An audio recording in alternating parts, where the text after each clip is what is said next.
I'm back with my weekly vlogs. This is week 11 of living in Tampa. We started out on Sunday by heading to Cypress Point Park for an early beach and fishing trip, and let me tell you, it's pretty empty there if you go very early in the morning. We watched the planes land and Charlie caught a few fish, but we didn't keep anything this day. I finally finished the book I borrowed from Charlie all those weeks ago called The Obesity Code. It was very interesting and I learned a lot, and I was glad to have that off of my list before I started my new job. After going home for lunch, we decided to head back out to another beach, and so we went to Pass a Grill Beach. This was a new beach and fishing spot for both of us, and we had a great time. Definitely a lot of fish, but nothing that we decided to take home. I had a great time just hanging out on the beach, and then eventually I got in the water and started walking around the beach, and I picked up trash because what's new? Of course I'm picking up trash. We looked out and saw a storm coming, so we decided to quickly get back in the car, and thank God we did, because almost immediately after it started to downpour. So we headed on home and went to bed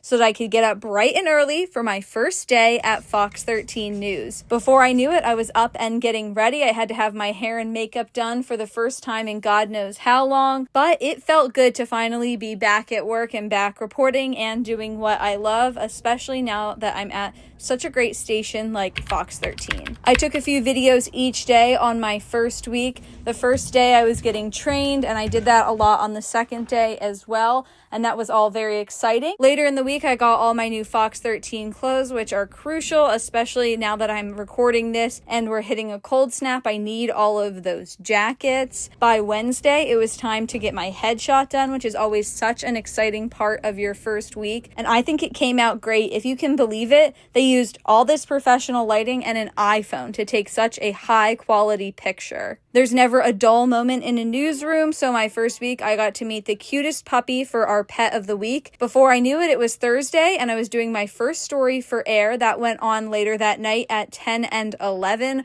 when I was at home. And then I had my weekend on Friday and Saturday because I was working a few weird weeks when I first started to get me on to my weekend shift. I was so tired from starting my new job, I forgot to head on down to the mailroom and get my new Taylor Swift vinyl, but by the end of the week, I finally remembered to do that. We got some Cuban sandwiches on Friday night to celebrate my first week of work, and it was, of course, delicious. By Saturday, we were heading back to Costco for our very important monthly Costco run. I had to get a Diet Coke while I was there, as well as an entire flat of Diet Cokes to make sure that I had enough for the next month. After that, Charlie cooked us a delicious dinner of chicken thighs and eggplant, and that was the end of week 11 living in Tampa.